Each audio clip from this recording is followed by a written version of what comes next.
The other week I had a bit of a tragedy. I was cleaning my trusty old Invicta Pro Diver.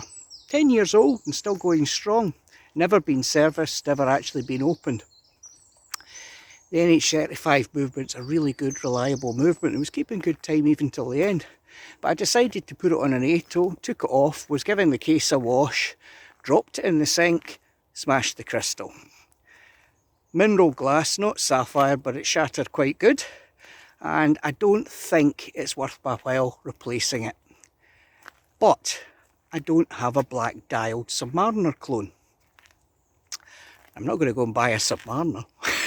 But I thought to myself, how cheaply can I purchase a Submariner lookalike? And it got me having a wee think, and the AliExpress sale came up on the 11th there. So I went on AliExpress and had a look, and I was absolutely astounded to find a Quartz version of the Tevise diver. 30 metre water resistant, it's not really a diver, for only £12. £12! Now I'm thinking to myself, this must be an absolute piece of crap. But many years ago, I had a Tevise automatic watch, which gave good service for a couple of years. I wasn't very keen on it. It didn't have a stainless steel case. It had an alloy case with chrome plating, which eventually started to sort of rot on the back. So I got rid of it. But I thought to myself, this one claims to be stainless steel. So I've ordered it up. I'm waiting on it arriving. And when it does, we can have a wee look and see if this watch is a brilliant find or a bit of a jobby. I'll speak to you again. Well, here we have it. Today it actually arrived. All the way from China, and it arrived this morning on the 26th of November. So this is from the 11/11 sale.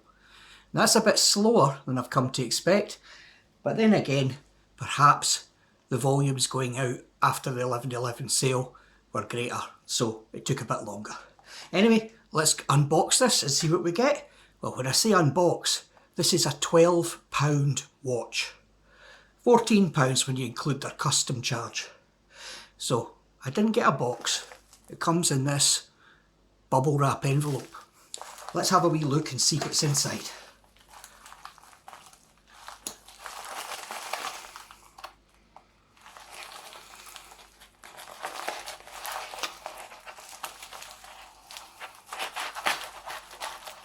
Might speed this bit of the video up.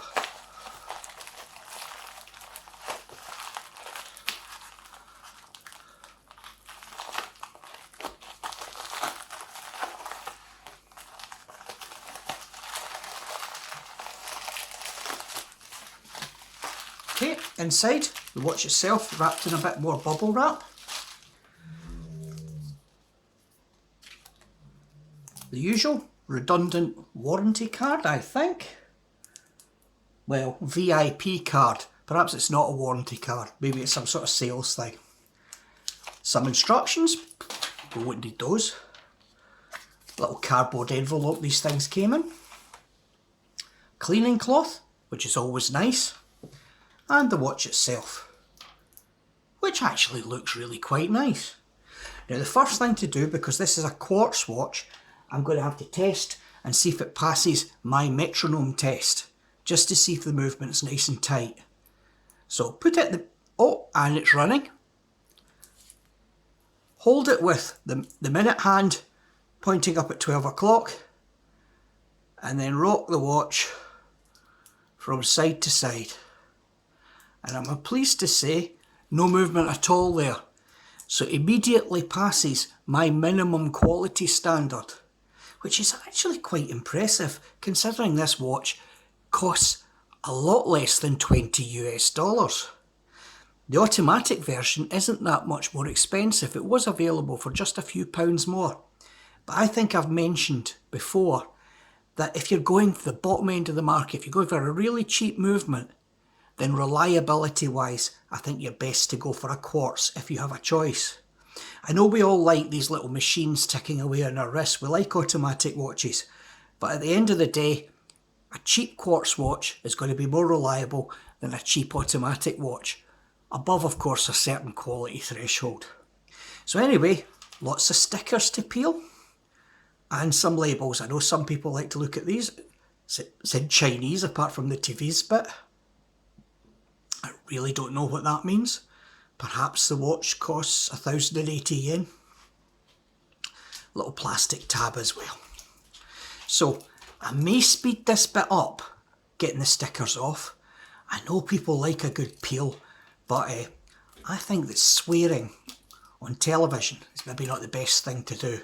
And sometimes this can be a bit frustrating. Blue sticker peel.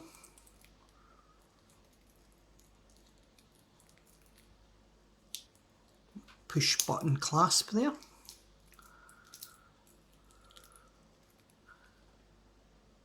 Yep. We've got some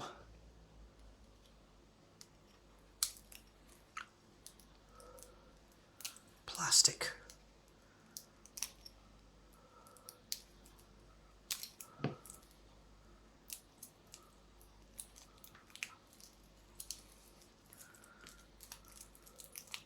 tell you guys, I don't enjoy this bit. I know a lot of people love peeling the stickers off their brand new watch, but oh, it's such a struggle sometimes to get these things off. There we are, that's that side off. And here we go with the other side. I'm being careful not to scratch that when I make a little tear in it. Just to get myself started off. Don't want to start its life with a big gouge in the case from its unpeeling.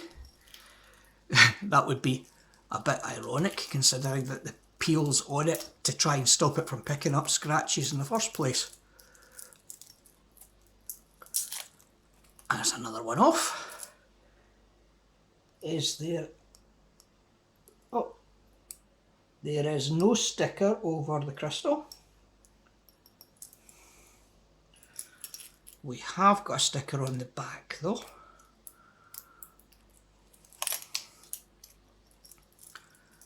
And here we have it.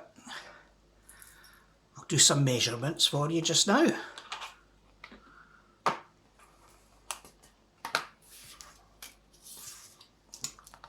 Okay, we have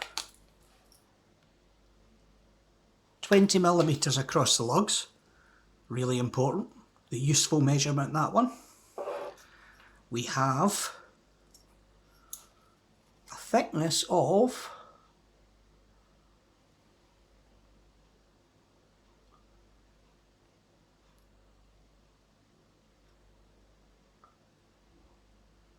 13mm thick. And we have a dimension across the diagonal there of the case. 40mm with 45mm to the end of the winder, or to the end of the crown. And the lug to lug measurement, 51mm there. So, exactly as expected actually, a Submariner homage with quite dramatic crown protectors, quite thin and long crown protectors, slimmer lugs, slimmer than the more recent Rolex models, and the smaller applied indices there. Now we'll get in a bit closer and have a look at the face of the watch, but I'll flip it over. Quartz, so wouldn't have expected a exhibition case back anyway. And we have what appears to be solid links on the bracelet there, but with hollow end links. Hollow end links. Again, at this price point, I'd be absolutely dumbfounded if I had solid end links on the watch. The clasp is pressed steel. Never really bothers me too much. This one's particularly thin, I notice, and feels a little bit sharp-edged. But it's brushed. It's brushed. It looks pleasant enough. And it has a little locking button on it. I wonder how many lugs I'll have to take out. I'll have to come back to you and show you on the wrist. Now, the all-important bezel action. I know that all the divers watch aficionados love to hear about this. Let's hear it. Lot of backplay on that bezel, lot of backplay. This has never bothered me at all, but I think that's going to annoy a lot of people. It's almost like it's spring-loaded there. I mean, it works and it clicks, and it only costs £12. So, there we go. The crystal.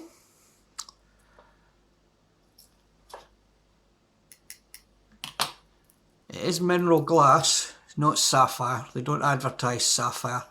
And again, you'd be staggered to get a sapphire crystal on a watch that only costs £12 and less than $20. And the case here, I'll put this one on the scales to let you see how much it weighs with the bracelet still intact without any links removed. And then we'll take some links out and have a look. But we have the standard Rolex layout here. We've got applied markers, the round applied pips, except for at the 12, 6 and 9 o'clocks. Your triangle, your inverted triangle there at the 12. You have your lollipop second hand going round there, and your Mercedes hands. All of that stuff's just sort of copied from the Rolex design. And to be fair, 1,000 other dive watches nowadays. The lume there, we'll have a look at the lume later on. They're all well lumed. They look as if they've got a lot of lume in them. Whether this lume is real or whether it's very effective or not, we'll have a look at in due course. The magnifier, well, that's a bit of a fail for a start. The date window does look very small, and the magnifier does magnify a little, but not very much. And I think it's actually not very well positioned. It's the magnifier, the Cyclops is sitting slightly high. It works, but it's not as much magnification as you maybe would hope for. There's the side profile of the watch. It's going to wear quite nice because these lugs point downwards quite nicely, and although we have a protruding end link there, a male end link, it's protruding, it's pointing downwards, so this is not going to stick out in the wrist, and this is not going to be a problem for people with smaller wrists, certainly not at this 40mm case size. Have to say, so far, impressions are quite positive. We'll get a closer look in a few minutes, and I'll get the scale down and we can see how much this thing weighs. Okay, we're ready to weigh this. That's the scale set up and zeroed. Pop the watch on, still with the bracelet intact, and there we have 124 grams. 124 grams, so it's a little bit on the light side compared to a Rolex Submariner or some other automatic diver style watches, but then the quartz movements are considerably lighter. Now, the manufacturer claims that this case is stainless steel, and I've had a look and I don't see any reason to think it's plated alloy, so this is a win so far. Here we get a closer look at the watch, and I have to backtrack on my earlier statement. This case is all polished, there's no brushing anywhere on the case at all. And because of the lightness of the watch and just the way it feels in my hand, I'm pretty sure that this is an alloy case, not a stainless steel case. Now that probably means it's made of well, I don't think it's a brass alloy because it's quite light. It's probably a zinc alloy or some other sort of monkey shite with a chrome plating on it. Now the watch looks attractive, but I had a little look at the warranty and instructions, and it talks about sweat corroding the case of the watch. Another giveaway here is if we look at the back of the case, stainless steel back. Stainless steel back sort of suggests to me that the rest of the case isn't stainless steel. Now it's only water resistant, it's only 30 metres water resistant. This is by no means a diving watch. And the other thing about having an alloy case is you wouldn't want to risk taking this anywhere near salt water. Indeed, the sweat from your wrist can be a threat to this over time. Just realised a lot of you will want to use the Oyster bracelet, so it'd be selfish of me not to show you a little clip of it in the sunshine. So here's it moving around in daylight outside. Whatever else is true of the watch, it's really attractive. The face is really well designed. It's not shiny, it's not a glossy one. It has quite a subdued matte sunburst on it. You can set aside the whopping great lie about this being a superlative chronometer, and the Cyclops not magnifying very much. This is a really nice way to spend £12 to get a lot of looks for your money. Looking in a bit more detail, the only brushing we see on the watch at all is here on the links of the bracelet. The outer links are brushed and the middle links are polished. Similarly, the clasp is brushed in its entirety, and there's even brushing on the thin pressed steel bits underneath, which actually improves them no end, to be honest. But I didn't get this watch to wear it on yet another Oyster style strap. I got this watch because I didn't have a black face diver style watch to wear with my Bond NATO straps. So I'm going to pop the bracelet off and stick a NATO on and let you see what it looks like. Here is the watch on wrist on a grey and black Bond style NATO strap.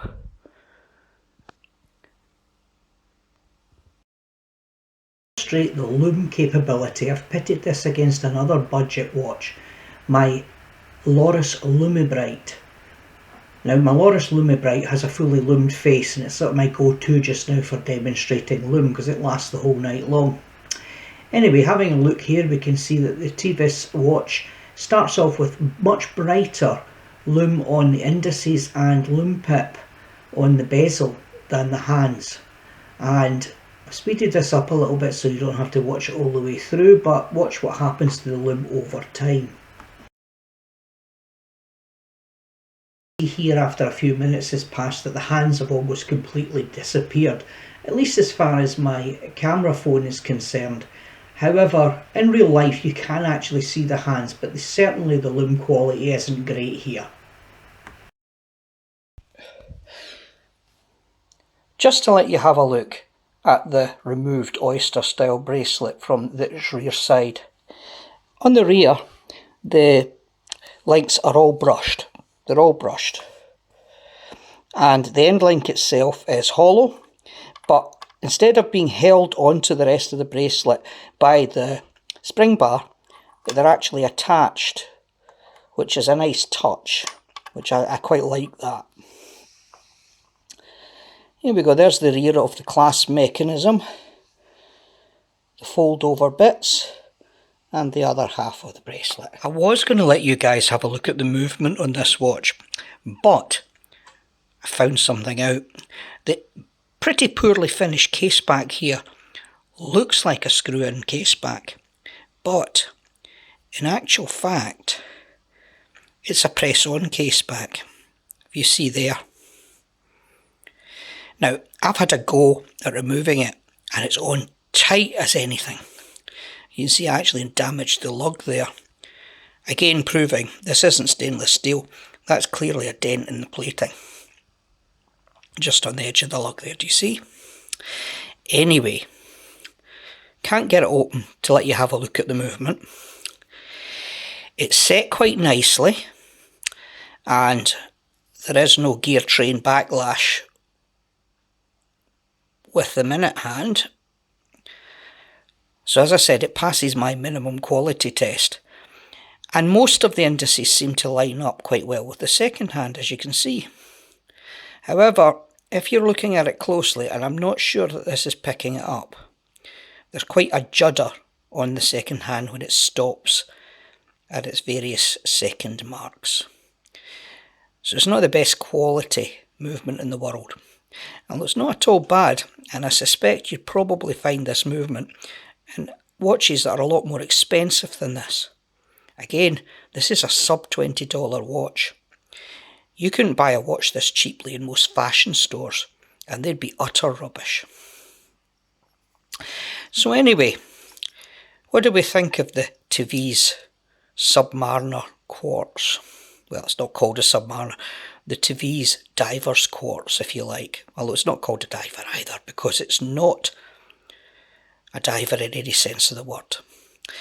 First of all, 30 metres water resistance with a press-in case back, which to its credit is too tight to remove. And the crown here is not a screw-in crown. It's just a pull-out crown, which might be mitigated slightly for the quite elaborate crown guards. I've never actually seen anything quite like that. The finishing on the watch is nice, apart from on the case back, where the engraving, I don't know if I'm catching this here, I don't have a lot of light, is actually pretty shoddy. That the writing there is pretty shoddy, and the brushing on the very back of the case is terrible. But it's chrome plated zinc alloy, or chrome plated alloy of some sort. So I don't think I can recommend this watch as anything but a fashion accessory if you want to have a look at the diver look on your various NATO straps. 20mm lug width, so it's a strap monster there. You can change this to your heart's content, but I would, as their instructions recommend, be always very careful about wiping any sweat residue off the back of that case.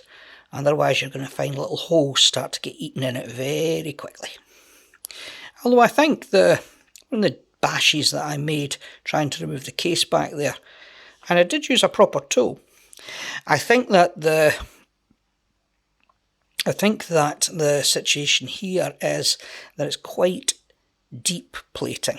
So I don't think it's unsatisfactory quality-wise as far as plated watches go. I think we have to remember that back in the past, most watches weren't made of 316L stainless steel, and plated alloy watches were very common, up to quite expensive price points. Although nowadays, that's not the case. Anyway, it's quite a nice watch, and I'm not sorry I bought it. It was £14 well spent. As I said, £12 odd for the watch itself, and a couple of pound added on for, I'm assuming, AliExpress's undiscussed invisible customs charges.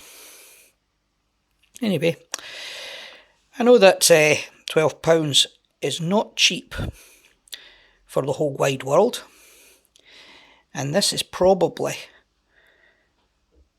a watch that would grace your wrist for a number of years and a few battery changes anyway. But I don't really recommend it for any enthusiast out there.